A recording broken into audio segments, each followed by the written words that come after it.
Nuevo bloque de valor de cambio y vamos a hablar de la campaña agrícola que está levantándose, la gruesa, la campaña de granos gruesos, que va a dejar una gran campaña con precios que le vamos a preguntar a Fernando Bota si son buenos o pueden ser mejores.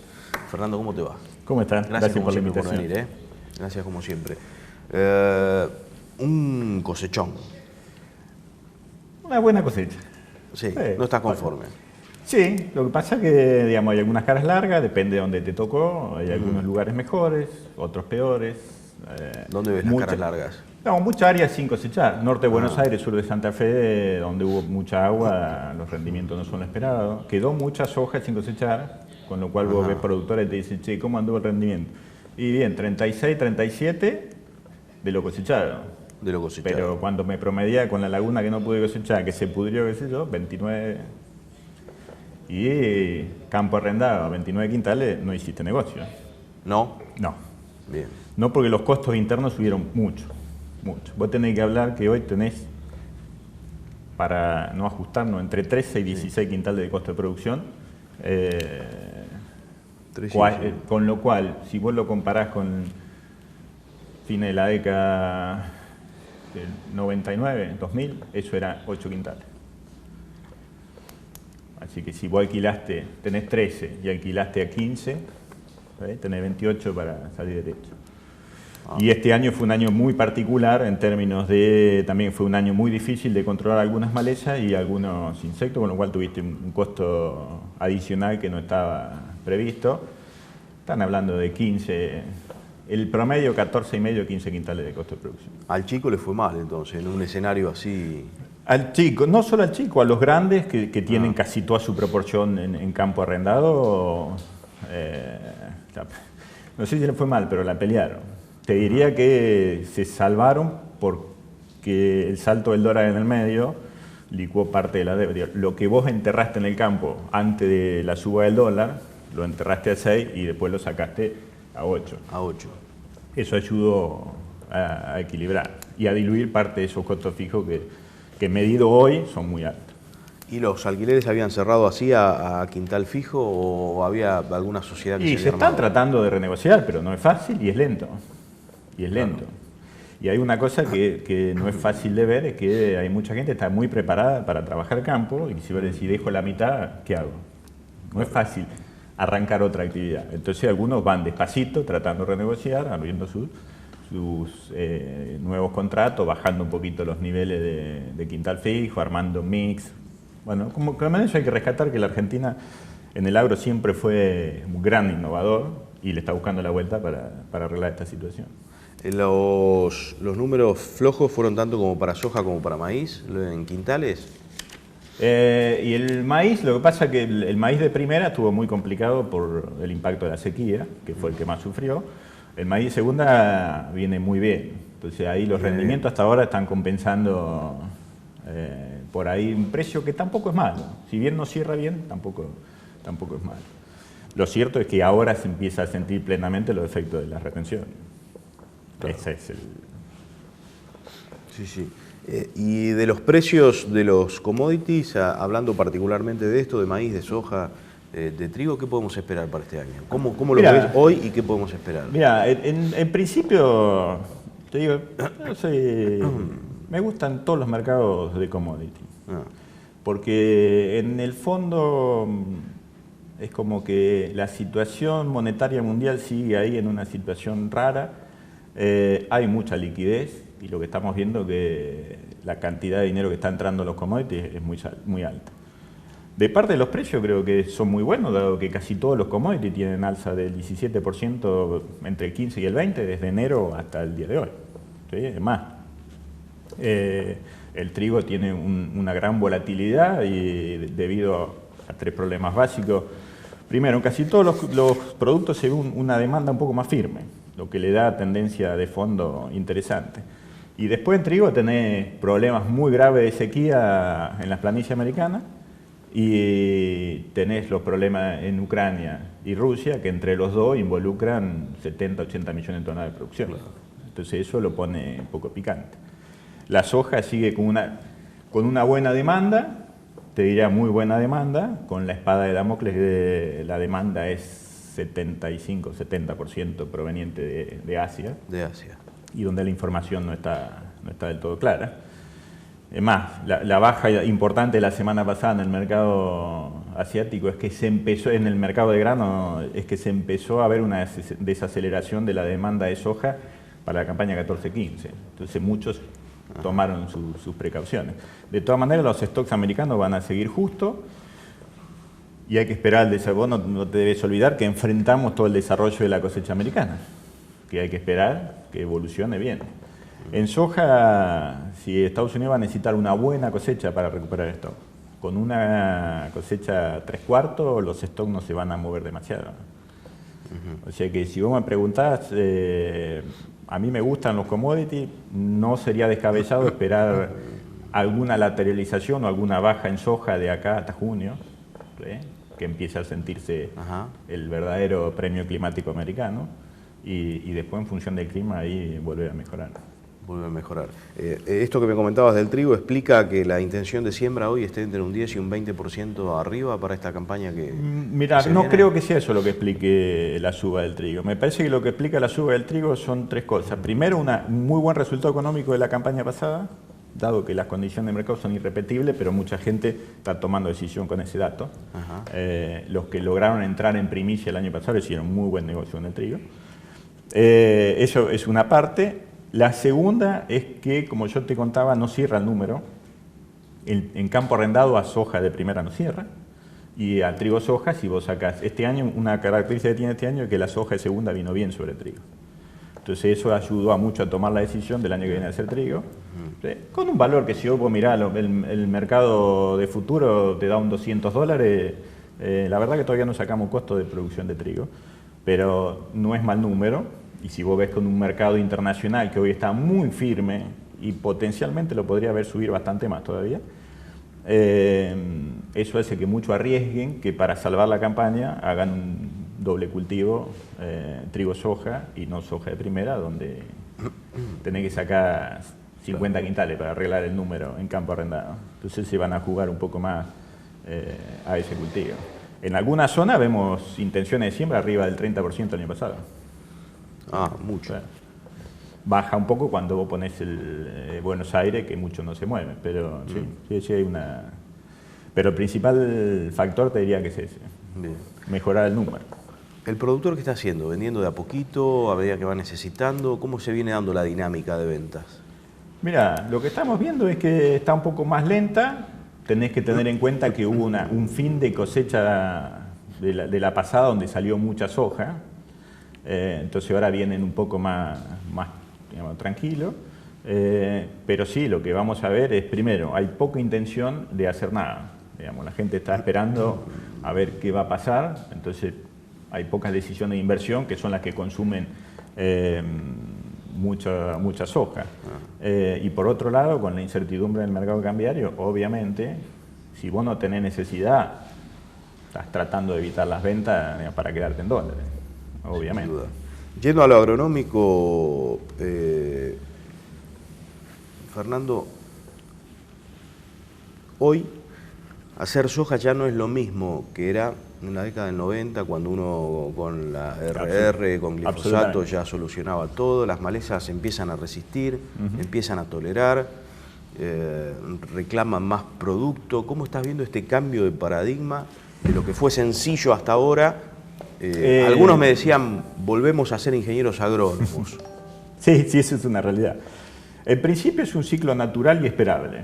Sí, después de un periodo donde la nueva tecnología aportó una gran simplificación en la producción, el sistema se va adaptando y las malezas se van haciendo resistentes. Entonces lo que estás viendo es la adaptación del ambiente a esa nueva tecnología que había hecho de la soja un cultivo absolutamente simple de hacer. Muy simple de hacer.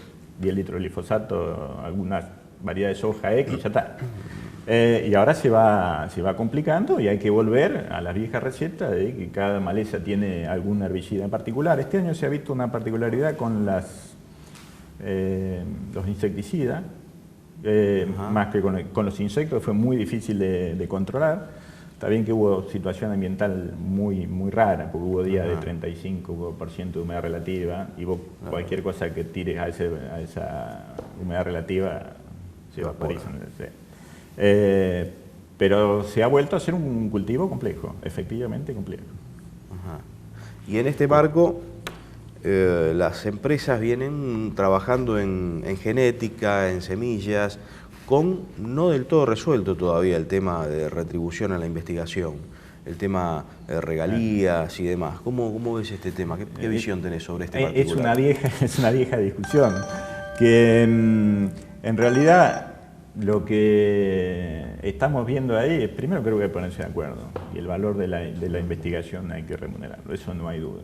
Y es una discusión que viene, si vos me decís, mira, yo hace 8 años que viajamos a Paraguay a hacer asesoramiento en mercado, y es una discusión en Paraguay, me la plantearon hace 8 años atrás, dice, ¿hay que pagar o no hay que pagar? Creo que hay que pagar, no hay ninguna duda, no hay ninguna duda. Después hay que ponerse de acuerdo cuánto es lo racional. ¿Cuánto y cómo? Hay que pagar, sí, sí.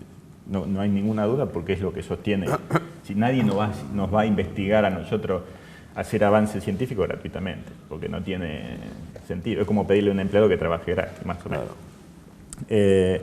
Lo que sí es, digamos, los saltos tecnológicos son cada vez más difíciles y demandan cada vez más horas hombre e inversión para sacar avances tecnológicos. Y me parece que lo que estamos viendo es eso. Ya no hay, digamos, la revolución tecnológica de siembra directa y el glifosato. Hay avances tecnológicos, pero el impacto sobre el paquete productivo o sobre la producción global no es tan alto, o sea, es más difícil. Hay que estar más sobre el lote, más asesoramiento. Hay que estar más sobre el lote, sí, señor. ¿La realidad de Paraguay con la nuestra es similar?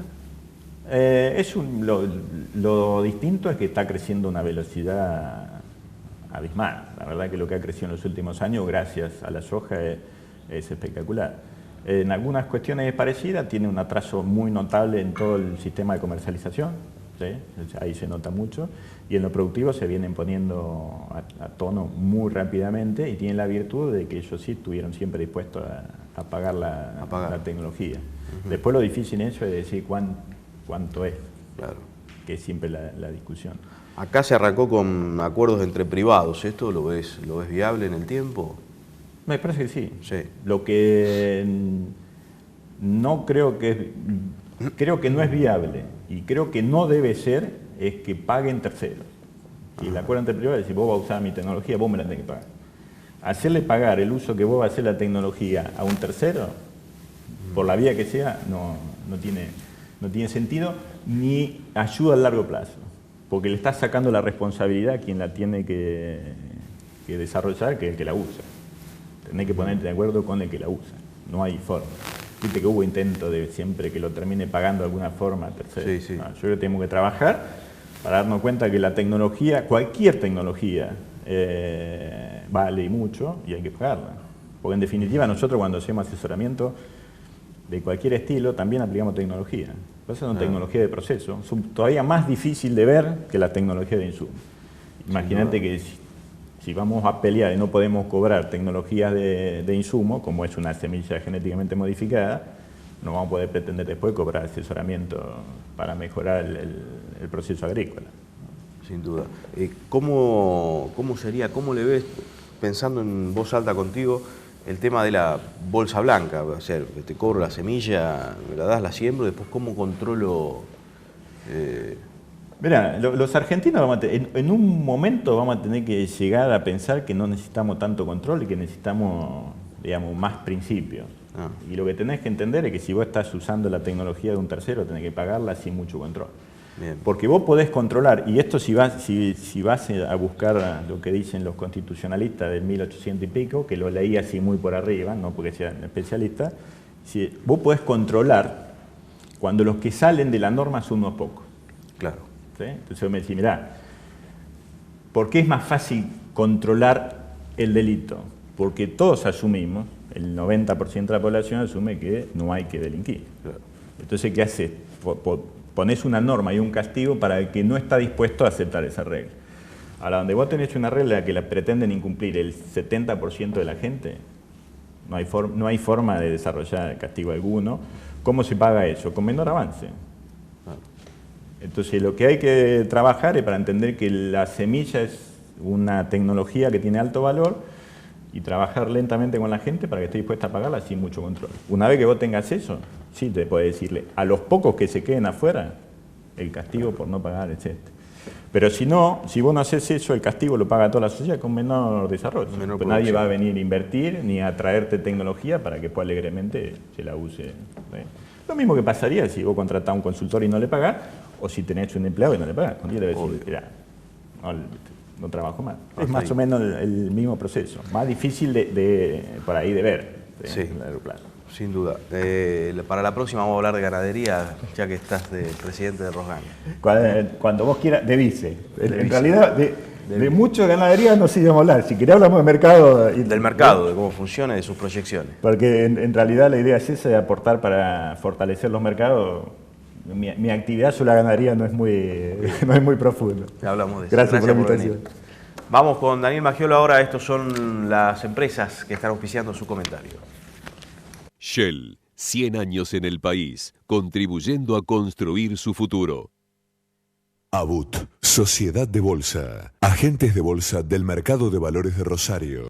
Más de medio siglo de vida profesional, comprometidos en servir con seguridad y eficiencia. Santa Fe 1681, teléfono 440-0001. ABUT, Sociedad de Bolsa, trayectoria y confianza en negocios financieros.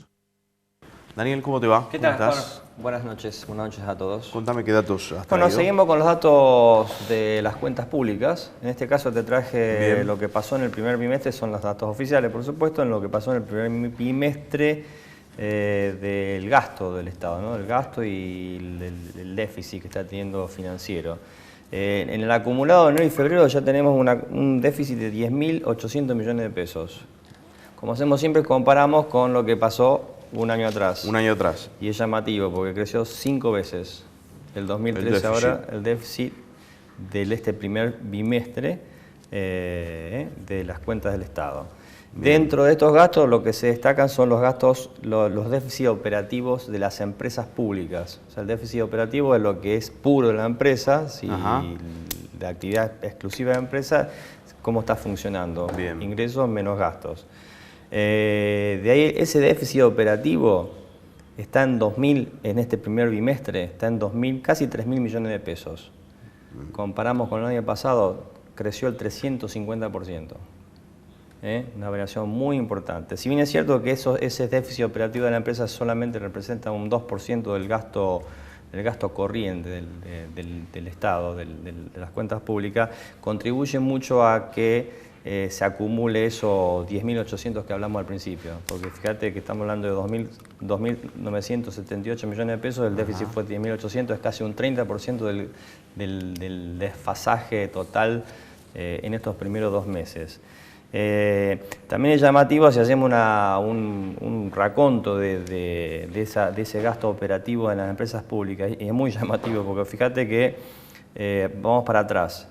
2003, 2004, 2005, ese gasto en total, por año, sí. Por ejemplo, en 2003 estaban 52 millones de pesos. Bien. 2005, 65 millones de pesos. Empezó a crecer. 2006-2007 se fue a 270, 448. 2008 al 2010 ya estamos en 1.600, 1.700 millones de pesos en un año, ¿no? Por año. Y del 2011, fíjate, se fue a 1.800, 2012 6.500 y 2013 se fue a 10.000 millones de pesos. Es un crecimiento muy, muy fuerte. Obviamente cuando el Estado empieza a tomar empresas públicas, retoma empresas públicas y empieza a hacerse cargo de sus operaciones. Casos emblemáticos, bueno, Aerolínea Argentina. En el 2013 perdió 247 millones de dólares. Y después tenemos otras como ARSAT, lo que está presupuestado para este año, proyectan por supuesto que va a terminar con más déficit de lo que estamos hablando ahora. ARSAT, unos 35 millones de pesos. AISA, que es la Aguas de Buenos Aires. Sí, Aguas. También un déficit importante para este año, 2.400 millones de pesos. Y Ferrocarriles Belgrano, que son los ferrocarriles de carga, 170 millones de pesos. Así que las cuentas públicas, como siempre venimos diciendo, van creciendo fuerte y están influyendo por supuesto, lo que seguimos diciendo, ¿no? Influye en la emisión monetaria, influye en la inflación y es todo un conjunto de medidas que son preocupantes, ¿no? Nos encontramos el lunes próximo, Daniel. Lunes próximo. Nos vamos. Esto fue Valor de Cambio, la apuesta de economía, agronegocios y emprendimientos de Canal 4 de Cable Hogar, que vamos a reeditar, Dios mediante, dentro de 7 días. Será hasta entonces.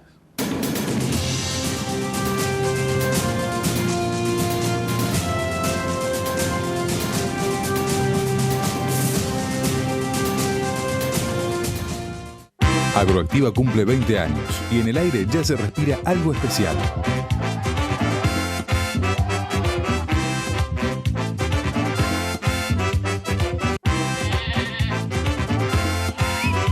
Se viene nuestro aniversario y todos están listos para el festejo. Del 4 al 7 de junio, en Cañada de Gómez, Santa Fe, Agroactiva cumple 20 años. Lo celebramos juntos, en el campo. Vení a Agroactiva y ganate un Chevrolet Clase. Cotar, una empresa de confianza acompañándote ayer, hoy y siempre.